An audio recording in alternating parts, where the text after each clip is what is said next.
사람에게 해결하지 못하는 난제가 하나 있습니다. 그것이 바로 죽음입니다. 죽음 때문에 사람이 얼마나 초라하고 비참해지는지 우리 주변에서 일어나는 많은 죽음의 사건을 지켜보면서 느끼고 체험합니다. 예수님도 세상에 계실 때에 몇 번 눈물을 보이셨습니다. 그중 하나가 사랑하는 친구 나사로가 세상을 떠났을 때 그 죽음의 현장에서 눈물을 보이셨습니다. 그만큼 죽음이라고 하는 것은 인간을 슬프게 만듭니다. 초라하게 만듭니다. 또한 두렵게 만듭니다. 오늘 읽은 본문은 우리가 교회를 다니지 않은 분들도 무슨 이야기인지 금방 알 수 있는 그러한 내용입니다. 다시 말하면 인간은 연약한 존재라고 하는 것입니다. 인간은 신이 아닙니다. 인간은 무한한 존재가 아닙니다. 이 사실을 이스라엘 백성들에게 알리라고 말씀하십니다. 반대로 하나님은 영원하시고 무한하십니다. 하나님의 말씀은 능력이 있습니다. 인간의 연약성과 하나님의 영원성은 구원론의 핵심이요 창세기부터 요한계시록까지 흐르는 일관된 주제입니다. 6절 말씀 함께 읽습니다. 6절입니다. 말하는 자의 소리여 이르되 외치라. 대답하되 내가 무엇이라 외치리까 하니 이르되 모든 육체는 풀이요 그의 모든 아름다움은 들의 꽃과 같으니. 아멘. 여기에 외치라는 말씀이 나옵니다. 인간의 연약함, 부족함, 한계를 외치라고 하는 것입니다. 인간의 힘으로는 결코 전쟁이 끝나지 않는다. 인간의 힘으로는 포로 생활이 끝나지 않는다라고 하는 그것을 깨닫게 하라는 말씀입니다. 인간은 무엇에 비유하고 있습니까? 다름 아닌 풀입니다. 인간의 자랑하고 뽐내는 아름다운 것은 아침에 피어 저녁에 지는 꽃과 같다고 말씀하고 있습니다. 한때 풀은 싱싱하게 푸르고 기운이 넘칩니다. 그러나 계절의 변화에 따라서 풀은 곧 마르고 시들고 사라집니다. 나무나 풀이 핀 꽃이 얼마나 가는지 한번 생각해 보십시오. 꽃이 활짝 폈을 때는 황홀합니다마는 곧 시들고 맙니다. 우리의 인생의 꽃과 같이 화려할 때가 있습니다마는 곧 사라집니다. 향기도 영원하지 않습니다. 꽃도 젊음도 성공도 영원하지 않습니다. 화려하고 아름다운 사람도 기운이 쇠하고 늙게 되어 있습니다. 아무리 애를 써도 찾아오는 쭈글쭈글한 주름을 막을 방도가 없습니다. 이것이 바로 인생입니다. 죽음이란 인간을 이렇게 초라하게 만듭니다. 이 말씀을 읽으면서 그래도 풀은 인간보다는 낫다는 그런 생각이 들었습니다. 왜 그렇습니까? 풀은 말라도 다음에 봄이 되게 되면 새순이 나기 때문입니다. 봄이 돌아오면 또 필 수 있기에 소망이 있습니다. 우리가 가끔 교회 앞에 보게 되면 봄이 되면 조금 지나서 그 대리석 옆으로 해서 나팔꽃이 매년 피어나는 것을 보지 않습니까? 저 뒤에 주차장에도 몽벽 밑에 미들레도 있고 여러 풀이 있어 다 뽑아줘서 뿌리째 뽑아주었다고 했는데도 봄이 되게 되면 다시 나는 것을 봅니다. 그러나 인간은 한 번 죽으면 끝입니다. 인간은 어떤 존재입니까? 첫째로 죽을 수밖에 없는 존재입니다. 오늘날 죽음이라고 하는 것은 불현듯 우리 앞에 찾아옵니다. 때가 되면 나무처럼 쓰러집니다. 화려했던 꽃도 사라지고 무성했던 나뭇잎도 다 시듭니다. 이것이 인생입니다. 이것이 우리의 본질입니다. 그리고 두 번째, 인간은 제한적인 존재입니다. 지식에 제한이 있습니다. 공부를 아무리 많이 해도 한계가 있습니다. 육체의 능력도 한계가 있습니다. 우리 인간은 시간 안에 살아갑니다. 시간을 초월할 수가 없습니다. 또한 우리 인간은 공간 안으로 제한되어 있습니다. 아무리 많이 소유하려 해도 다 가질 수가 없습니다. 똑똑하고 의로운 것 같아도 배앓이 한 번에 쓰러지는 것이 우리 인간입니다. 세 번째, 인간은 죄의 존재입니다. 인간은 태어날 때부터 죄인입니다. 아무리 벗어나고 싶어도 죄를 지을 수밖에 없는 존재입니다. 인간은 죄를 짓고 죄를 퍼뜨리고 죄를 먹고 사는 성향이 있습니다. 한순간 착한 생각을 할 수는 있습니다. 그러나 대부분 악한 생각을 합니다. 그리고 넷째는 인간은 스스로 구원할 수 없는 존재입니다. 인간은 인간을 구원할 수 없습니다. 이것이 종교의 한계입니다. 종교의 창시자들은 모두 다 인간을 구원하러 왔다지만은 사실 그들마저도 구원받아야 할 대상입니다. 죄인이 어떻게 죄인을 구원할 수 있고 유한한 존재가 어떻게 무한한 존재가 될 수 있겠습니까? 인간이 어떻게 신이 될 수 있습니까? 인간의 인간다움은 구원을 기다리는 것입니다. 인간의 젊음이라고 하는 것은 한번 시들게 되면 회복하기는커녕 영영 가버립니다. 이 모든 현상을 우리에게 가져다 주는 요인이 바로 죽음입니다. 그러기 때문에 이 죽음이라고 하는 것이 얼마나 우리를 슬프게 만듭니까? 사람들과 즐겁게 지내다가도 어느 순간 죽음에 대한 생각에 사로잡히면 금세 얼굴이 굳어집니다. 그만큼 죽음은 우리를 초라하게 만듭니다. 그런데도 한 가지 분명한 사실은 우리 모두 다 죽는다고 하는 것입니다. 셰익스피어가 말한 것처럼 죽음을 제외하고는 아무것도 우리 것이라고 부를 수 없다는데 깊이 동감합니다. 죽음은 누구도 피할 수 없는 운명입니다. 그런데도 사람들은 수명이 길어지고 삶의 질이 높아지며 즐길 만한 것들이 많아지면서 이상해지는 것 같습니다. 많은 사람이 나의 여하를 막론하고 어떻게 보면 나이가 들수록 더 안달하는 것 같습니다. 다른 사람은 다 죽어도 나는 절대로 안 죽는 것처럼 열심히 관리합니다. 이것은 엄청난 착각입니다.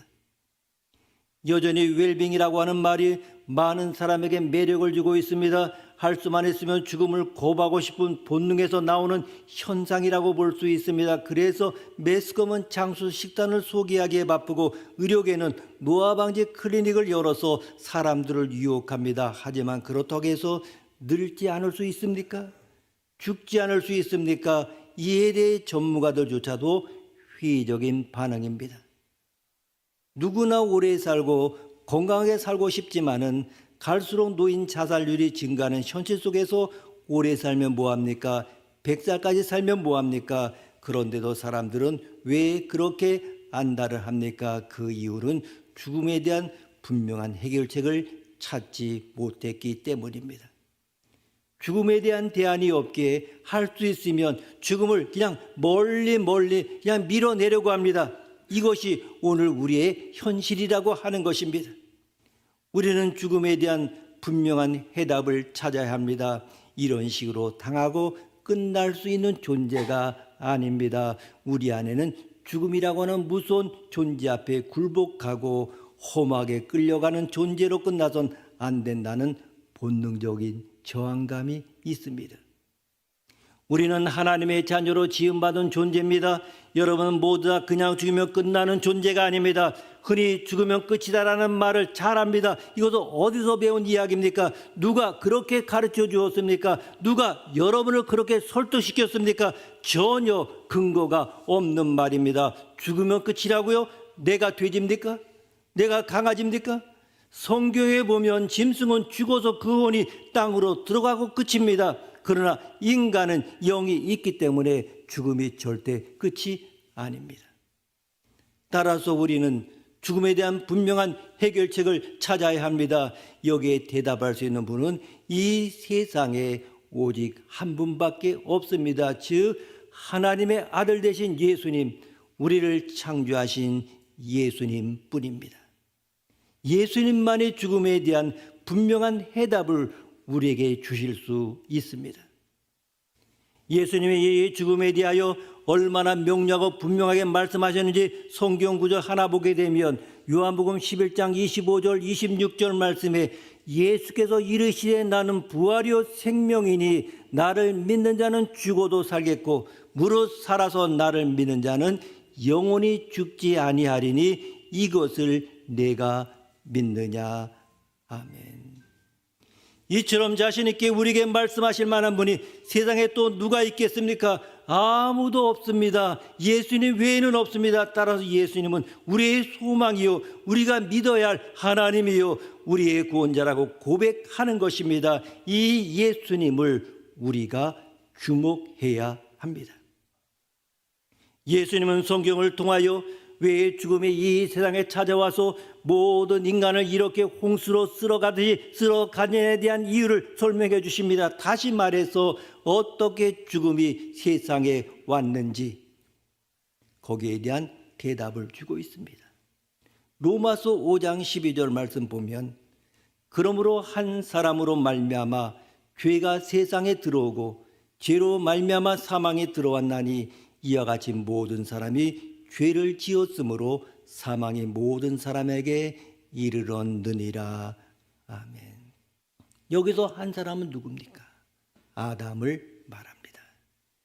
인류의 조상으로 하나님의 제일 처음 만든 남자입니다. 이 아담이 하나님의 명령을 어겼습니다. 아시다시피 하나님 먹지 말라고 한 그 과실을 뻔뻔스럽게 먹었습니다. 이 과실을 먹으면 하나님처럼 될 수 있는 마귀의 유혹에 빠져 그만 과실을 먹고 맙니다. 이것이 아담이 범한 죄입니다. 우리가 보기에는 그저 사소한 일 같습니다만은 이것은 창조와 그 창조자가 만든 피조물 사이에 맺은 언약을 깨뜨리는 무서운 죄에 해당이 됩니다. 이렇듯 그 한 사람으로 인하여 죄가 세상에 들어왔습니다.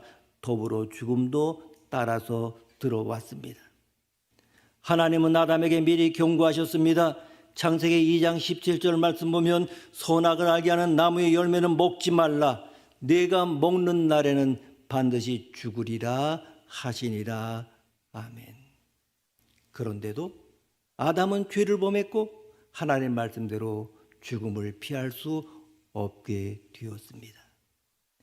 죄를 범한 아담은 하나님의 말씀대로 결국 죄 때문에 죽었습니다. 창세기 3장 19절 말씀에 너는 흙이니 흙으로 돌아갈 것이니라. 아멘. 문제는 무엇입니까? 그 다음입니다. 똑같은 현상이 이 세상에 태어난 모든 사람에게도 일어났습니다.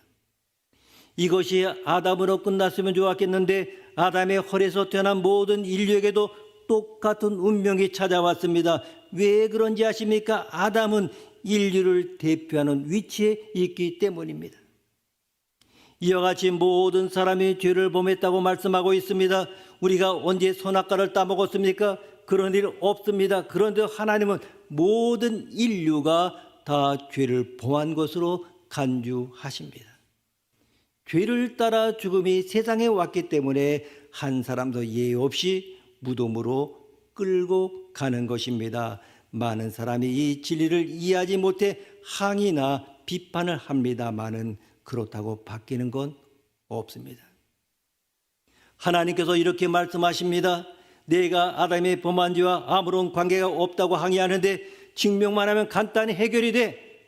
내가 죽지 않으면 너는 죄인이 아니야. 아담과 관계가 없는 사람이야. 그러니 내가 죽으면 별 수 없이 너도 아담의 후손이야. 너도 죄인이라는 증거야. 이것이 바로 성경의 이야기입니다.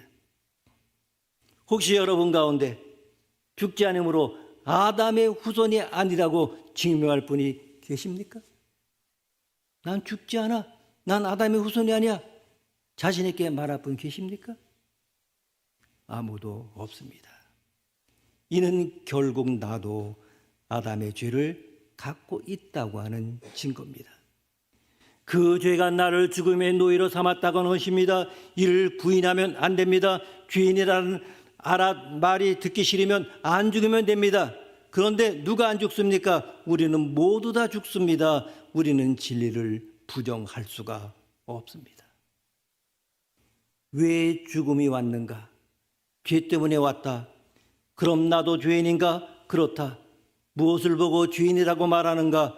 죽는 거 보니까 죄인이다. 바로 이것입니다. 그러면 이제 어떻게 해야 합니까? 그 다음이 중요합니다. 이 죽음의 문제를 해결하려면 죄의 문제를 처리해야 합니다. 죽음의 원인이 죄이기 때문에 죄의 문제를 처리해야 됩니다. 죽음의 원인이 죄이니까 그러면 이 일을 우리가 어떻게 합니까? 그런데 이 일을 예수님께서 해결해 주셨습니다. 다시 말하면 우리의 죄가 용서받을 수 있도록 해 주시기 위해서 그 결과 우리로 죽음을 맛보지 않고 영생을 얻어 영원히 살 수 있는 존재로 회복시켜 주기 위해서 예수님의 길을 열어 주셨습니다. 어떻게 이 일을 해 주셨는지 아십니까? 하늘 보좌에 계시던 예수님이 사람이 되어서 세상에 오셨고 그것도 우리와 똑같은 죄인의 모습으로 오셔서 우리가 신고 다니는 신발을 신고 우리가 입고 다니는 옷을 입으며 우리의 눈높이로 내려오셨습니다. 그리고 죄의 삭은 죽음이기 때문에 우리 대신 십자가에 대신 죽어주셨습니다. 그리고 사흘 만에 부활하셔서 우리에게 영원히 사는 길을 열어주셨습니다. 이분이 바로 예수님입니다. 빌립보서 2장 6절에서 8절 말씀 보면 그는 근본 하나님의 본체시나 하나님과 동등됨을 취할 것으로 여기지 아니하시고 오히려 자기를 비워 종의 형체를 가지사 사람들과 같이 되셨고 사람의 모양으로 나타나사 자기를 낮추시고 죽기까지 복종하셨으니 곧 십자가에 죽으심이라. 아멘. 여기에서 근본 하나님의 본체라고 하는 말은 예수님이 본래 하나님 자신이었다고 하는 의미입니다. 하지만 하나님으로 대우받기를 원하지 않으셨습니다.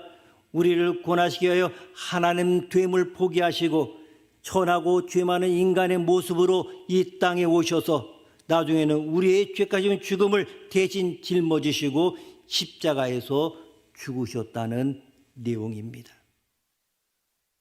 예수님이 우리의 죄 문제를 처리하시고 우리를 죽음에서 건져주시기 위하여 이렇게 이해할 수 없는 일을 하셨습니다. 이것은 불가사의한 진리입니다. 아무리 설명해도 끝이 없습니다. 아무리 우리가 이해하려고 해도 불가능합니다. 마치 작은 컵 하나로 태평양물을 깃는 것과 같습니다.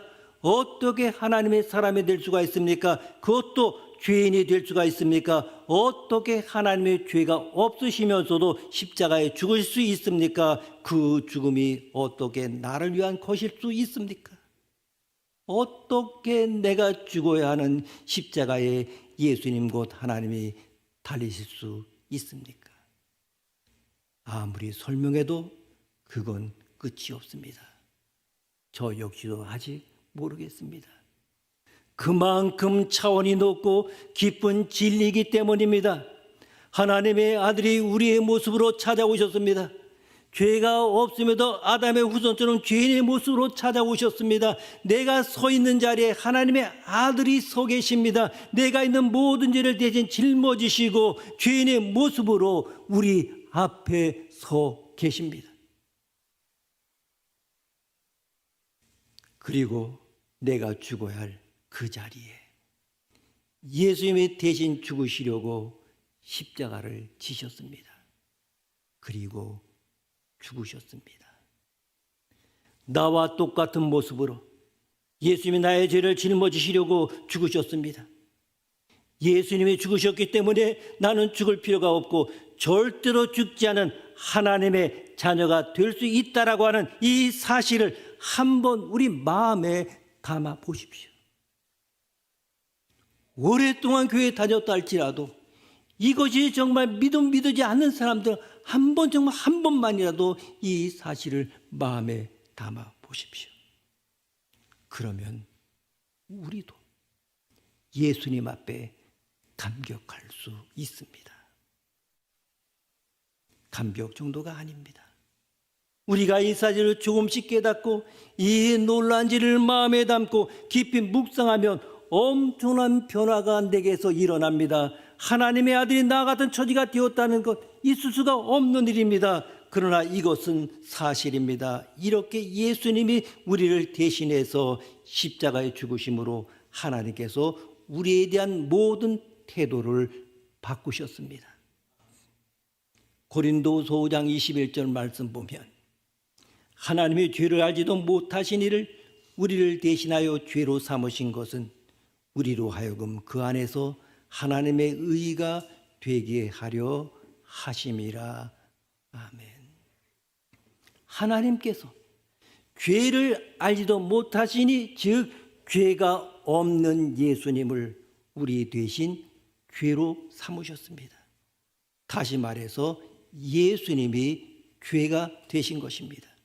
죄의 덩어리가 된 것입니다. 죄의 삭은 죽음이므로 나 대신 죽으신 것입니다. 십자가에 처형당하신 것입니다. 그래야 우리가 예수님 안에서 하나님의 의가 되게 하셨습니다. 조금 어려운 말씀인데 바꾸어 말하면 이런 의미입니다. 즉 예수님이 나의 죄를 다 짊어지시고 죄가 되어 십자가에 죽으심으로 하나님께서 예수님에게 있는 의를 나에게 옮겨 내 것이 되게 하셨다는 말입니다. 그래서 나에게는 더러운 옷을 예수님이 대신 입으시고 예수님이 입고 계시던 의로운 옷을 내가 대신 입게 되었다는 의미입니다. 그 결과 하나님께서 예수님을 죄인으로 보신 반면에 나를 의인으로 보시게 되었습니다. 서로 자리바꿈을 해주셨습니다. 이것이 바로 기독교의 진리입니다. 예수 믿고 하나님의 자녀가 되면 하나님께서 여러분의 더러운 옷을 예수님에게 입히시고 예수님의 의로운 옷을 여러분에게 입히셔서 죄가 하나도 없는 사람으로 여러분을 대우해 주십니다. 이것만큼 놀라운 소식이 또 어디 있습니까? 저는 여러분에게 이렇게 말할 수 있습니다. 아직도 제게는 죄가 많이 있습니다. 하루에 몇 번씩이라도 마음으로 죄를 짓습니다. 그러나 놀라운 사실이 있습니다. 하나님은 저를 보실 때 죄가 하나도 없는 존재로 보십니다. 그 이유가 무엇입니까? 제가 예수님의 옷을 입고 있기 때문입니다. 이런 놀라운 축복을 여러분 믿고 싶지 않습니까? 아직까지 이것은 내 마음속에 와닿지 않는 분, 오늘 정말 이 놀라운 사실을 믿고 싶지 않습니까? 이처럼 죄의 문제가 해결되면 죽음의 문제도 해결된 것입니다. 물론 저도 죽습니다. 그러나 그것은 영원히 살기 위한 하나의 과정일 뿐 그 자체가 죽음은 아닙니다. 죽음을 단순히 목숨이 끊어진 것으로 생각하지 마십시오. 우리는 태어날 때부터 하나님과 남입니다. 이것은 생명의 원천이요 창조자 되신 하나님에게서 끊어져서 나왔다고 하는 것입니다. 그리고 우리의 육신이 죽으면 하나님께서 우리를 영원한 죽음으로 끌고 가시는데 이것을 심판이라 말합니다. 히브리서 9장 27절 말씀에 한 번 죽는 것은 사람에게 정해진 것이요 그 후에는 심판이 있으리니 이것을 일컬어서 영원한 죽음이라고 합니다. 죽음이란 그리 단순하지 않습니다. 여러분의 목숨이 끊어지면 끝난다고 생각하지만은 그건 우리가 잘 몰라서 하는 말입니다. 다시 한번 말하지만은 우리는 태어날 때부터 영적인 죽음을 가지고 태어났습니다. 그래서 태어나자마자 육신의 죽음을 향하여 초일기가 시작이 되었습니다. 우리에게 남아있는 시간은 계속 짧아지고 있고 나중에는 들에 핀 꽃처럼 시들고 죽게 될 것입니다. 거기서 끝나면 좋겠습니다마는 하나님은 절대로 아니라고 합니다. 죄의 값으로 당하는 죽음은 목숨이 끊어지는 것으로 끝나지 않습니다. 그 다음에 진짜 죽음이 기다리고 있는데 곧 영원한 죽음입니다. 죄의 값을 영원히 짊어지고 값을 치려야 하는 죽음입니다. 이 죽음을 해결하지 않고 어떻게 세상을 살겠습니까? 언제 죽을지 모르는데 언제 내 목숨이 끊을지 모르는데 이 엄청난 문제를 해결하지 않고 어떻게 먹고 자고 웃고 떠들 수 있겠습니까? 이 사실을 알고는 마음 편히 살 수가 없습니다.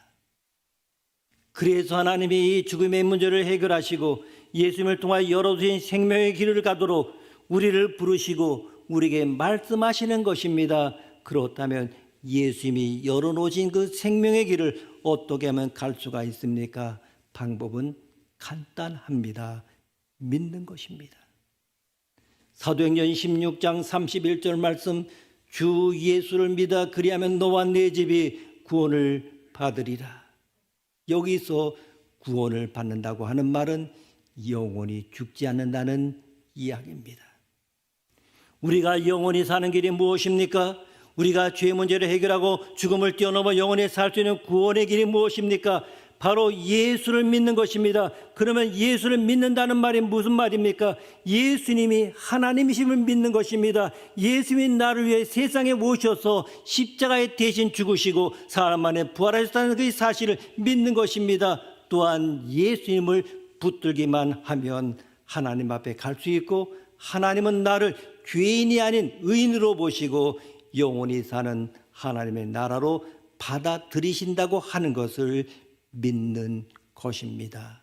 이것이 바로 믿음입니다. 그런데 사람들은 믿으라고 하면 이상하게 생각합니다. 만약에 하나님께서 믿으라고 하지 않고 엉뚱한 것을 요구하셨다면 어떻게 하겠습니까? 예를 들어서 고행을 요구한다고 합시다. 20여 년 전에 청화 스님처럼 출가하고 난 다음에 40년 동안 하루 한 끼 식사에 눕지 않고 앉아서 잠을 자며 참선하는 장자 불화를 요구한다면 누가 천국에 들어가겠습니까? 만약 하나님께서 우리에게 선을 행하여 공로를 인정받으려고 한다면 어떻게 하겠습니까? 테레사 수녀처럼 평생 선을 행해야만 구원받을 수 있다고 하면 우리 중에 누가 구원을 받을 수 있겠습니까? 만약에 하나님께서 우리에게 재산을 다 처분하여 가난한 자에게 나눠주고 난 다음에 오라고 한다면 우리 중 몇 사람이나 알겠다고 대답할 수 있겠습니까? 아무도 없습니다. 그러나 예수님이 우리에게 요구하시는 것은 그런 어려운 것이 아닙니다. 단지 믿으라는 것입니다. 믿기만 하면 하나님의 은혜를 주셔서 우리가 죄의 씻음 받고 영원히 사는 축복을 누리게 해 주겠다고 약속하셨습니다. 이 사실을 꼭 마음에 담으시기를 바랍니다. 그러면 여러분의 인생이 달라집니다. 우리 모두 다 죽음 앞에 있지만은 죽음을 뛰어넘는 하늘의 평강을 소유하고 무엇을 위해 누구를 위해 살아야 할 것인가를 분명히 알게 됩니다. 우리는 누구나 다 본능적으로 해피엔드를 좋아합니다. 드라마를 봐도 끝이 좋아야 기분이 좋습니다. 그런데 하나님도 우리를 보시면서 모든 삶이 해피엔드로 마무리되기를 원하십니다. 지옥으로 가서 죗값을 짊어지고 평생 소망 없이 살아가기를 원하지 않습니다. 해피엔드로 끝나는 방법은 예수님을 믿는 것입니다. 나를 대신하여 십자가에 죽으시고 부활하신 예수님을 믿으면 내가 하나님 앞에 의인이 되고 육신의 죽음을 뛰어넘어 영원히 하나님과 살게 되는 영광스러운 하나님의 자녀가 됨을 믿는 것입니다. 믿기만 하면 하나님께서 놀라운 축복과 선물을 주십니다. 그리하면 여러분이 해피엔드로 살 수 있습니다. 70년을 살든 90년을 살든 100년을 살든 해피엔드로 끝날 수 있습니다. 기도하시겠습니다. 하나님 아버지, 주께서 우리를 사랑하시고 오늘도 구체적으로 우리에게 사랑을 확정해 주시건만 어느새 우리는 이 사랑을 잊어버리고 살 때가 많고 스스로 사는 것처럼 교만하기도 하고 또 아무 소망도 없는 것처럼 사랑받지 못하고 저주받은 자인 것처럼 절망할 때도 있습니다. 주여 불쌍히 여겨 주옵소서. 우리에게 믿음을 주셔서 주님을 새로운 마음으로 영접하게 하시고 그 크고 놀라운 뜻이 우리 인격에, 우리 마음에, 우리 생활에 그대로 다시 실현되어 해피엔드로 살게 주옵소서. 존귀하신 예수님의 이름으로 기도드립니다. 아멘.